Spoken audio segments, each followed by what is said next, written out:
Hi, my name's Jesse. I'm one of the actors from the Pitlochry Festival Theatre 2020 gang.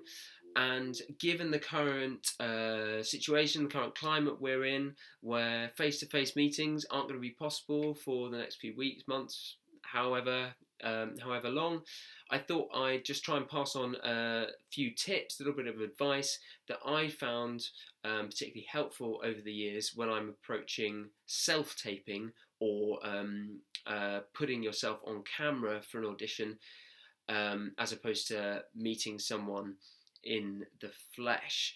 It's something that I found really challenging, certainly for the first few years of my career as someone who was probably a bit more confident being on stage rather than on camera. I found it a real trial and error process. And by no means perfect at it myself. But I've had lots of good advice from people over the last few years. I've got a bit more confident about it, and just thought I'd share some things that might help you if you haven't done a huge amount of self-taping in the past, starting from the real basics in this video of how to set up the scene and the shot and those sorts of things, and then in a subsequent video giving a few more specific and individual pointers and cheats that I found really have helped me. So hope you enjoy it, hope it's useful. So the first thing you're going to want to think about, of course, is setting up your equipment and your space to show you in the simplest, clearest possible light when you're doing your self-tape. Now, in terms of equipment, it's absolutely fine to use something like a smartphone, a tablet, or a laptop, which is what I'm filming myself on at the moment. Obviously, if you have special recording equipment or camera, anything like that, then that's ideal. But for an initial first round self-tape, it's absolutely fine to use some of those earlier options. I do it all the time, and that includes the microphone. You don't need specialist sound recording equipment. The microphone on a laptop or on a phone will be absolutely grand to pick you up with completely the quality that you need for that recording, providing you can find a nice quiet space and a time of the day when there's not too much going on in your house at the time of recording. So the next thing to think about is finding a nice flat surface for your device. Maybe put it on a table. You might want to balance it on some books or things like that, just to elevate the height a little bit if you're not happy with how you're framing up in the screen at the beginning. That's something we'll come on to a little bit more later. But make sure you've got that nice flat surface, and if possible, a clear whitish or cream background behind you is ideal. That's not always possible, of course, so don't stress if you can't achieve that, but the simpler the better. It's absolutely fine if you've got something like a bookcase in the background, but just make sure it's not right on top of you. Try and distance yourself a little bit from that bookcase or whatever it might be in the background, just so that there's not loads of interesting stuff going on directly behind you that might draw our focus or take us away from your performance in any way. And finally, the lighting. Make sure you've got enough light on you. That's really important. Ideally, natural light, I'm doing mine next to a window right now, is really good and has quite a nice soft quality, but you may want to enhance that with a bedside lamp or something if part of your face is more illuminated than the other. But do take the time to just fiddle around with that a little bit to make sure that you are certainly well lit enough that you're not in the dark in any way.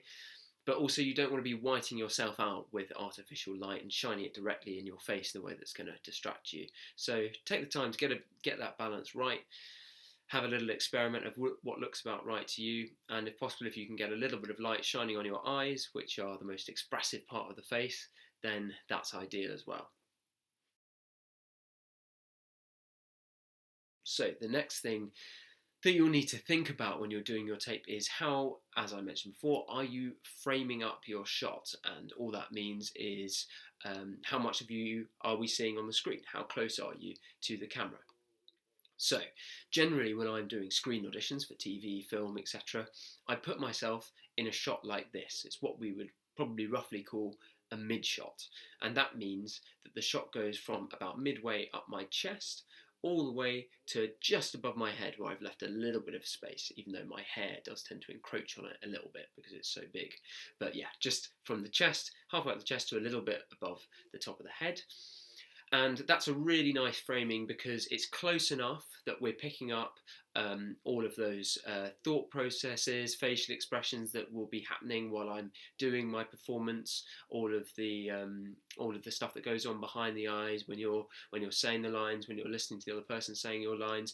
But you also get a little bit of that natural expressiveness in the body and across the chest coming out here, and the hands have a bit of room to get involved too, as much as they naturally want to do so or not.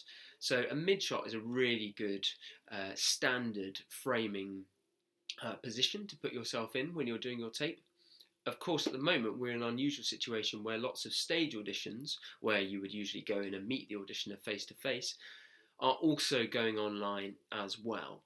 And I know, for instance, some drama schools which have already started that process, asking people to film themselves doing a Shakespeare monologue, for instance, have asked for a much wider type of framing. What I mean by that is if we put ourselves in a wide shot, we can see all the way from above the top of the head to right down to the feet as well. So your whole body is in that shot, and it's much closer in that instance to what an audience, if you were sitting in the theatre, would see of an actor on stage, because of course we get the whole body on stage, we don't just get this part of the body as we often do on screen. So of course follow those individual guidelines or instructions that you're given by whatever auditioner or institution that you're recording for.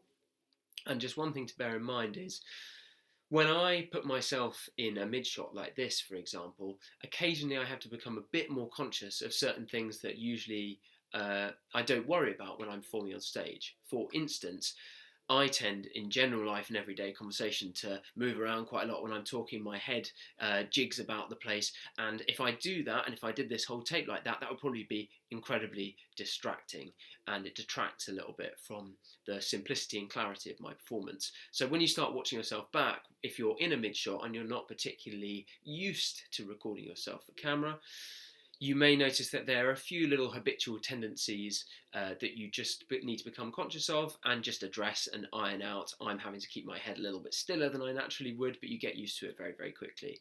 In a way that if you're on stage, or indeed if you're filming in a wider shot with the whole body involved, you probably won't need to worry as much. You can approach it as you would normally if you're performing on stage, because the camera at that distance will be a lot more forgiving of those kind of habitual tendencies you might have.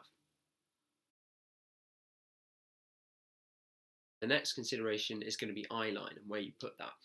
Now, if you're reading with a real person, a family member, for example, you might be really comfortable just putting them behind the camera and speaking to them entirely normally as you would a normal conversation, looking them in the eye, reading the scene, responding to whatever you're getting back off them in a very, very standard normal way, as you would expect to in an audition. If you're comfortable with that, that's great.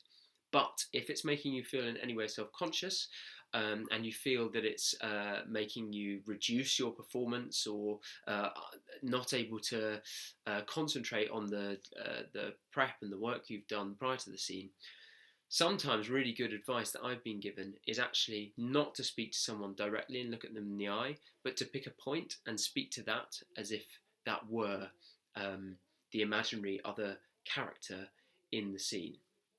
So it feels a little bit counterintuitive, because particularly if we're more used to being on stage, you would never not look at someone for a scene when you're doing it with them. It would feel really fake and unnatural and not truthful. Counterintuitively, for self-taping, it can be a really, really helpful tool because it allows you to immerse more fully in the imaginative situation that you're being asked to inhabit for the scene, and the camera really, really will pick up if you are immersing in that situation. So what I like to do, usually when I'm self-taping, and sometimes when I've gone for meetings with casting directors, they've asked me to do similar. They might hold up their hand next to the camera and say, don't look at me when you're doing the scene, direct it all to my hand instead, just so that I don't get distracted. So what I do is I pick a point, not looking directly down the lens of the camera, because that's a little bit weird. That's how I'm speaking to you now, but in a scene that would probably be a bit off-putting to watch. So not down the lens of the camera, but probably a couple of inches to one side of it. And I'll conduct the entirety of that scene, speaking to my scene partner, imagining exactly who I'm looking at, where they are. I might mark that point with a little bit of blue tack or a sticker, just so I'm consistently speaking to the same point, and try and really drop in, as I said, to that imaginative situation, that's where the person is, that's who I'm speaking to, and trying to affect them with my lines exactly as I would a real person were they there in the room with me and I was speaking to them. Just a little appendix to that point on eye lines. Obviously, if you're just speaking to one other character in a scene, then it's absolutely great. You can just pick a point, put them over there in your eye line, maintain that for the majority of the scene, speaking to them in one place. However, often there might be a scene that you're asked to do which has multiple characters, 2 or 3 people you're speaking to. And in that situation, what I'll do is I'll put the person I speak most to on one side of the camera, and they get the majority of my focus. But then when someone else pipes up over here, perhaps I pick a point on the other side of the camera and I address my thought there for a moment before going back to the original person. Now, if you're speaking to, say, 10 characters in the scene, doesn't mean you have to pick 10 points. It's probably enough just to have those 2 on one side of the camera and on the other, so that you're not skidding about all over the place, distracting yourself. But just that very simple imaginative construction and specificity of that person's over there, and I know what they look like, I know what they sound like, I know what I'm trying to do to them, and that other person or those other people are over there, and I know what my attitude is towards them. It can read really well on camera when you watch it back. It can make a huge difference to the investment of the viewer, that they just, without realizing it, start to believe you are in a specific, vivid situation, that you have a clear, as I said, imaginative construction of the different people and the different objects in the scene. Perhaps there's only one person in the scene, you direct all your focus over there, but maybe at one point you hear a sound over there and the door open, or a door opens or something like that, or someone walks by and pulls your focus if you're in a coffee shop, for instance, and then you return to the person you're speaking to.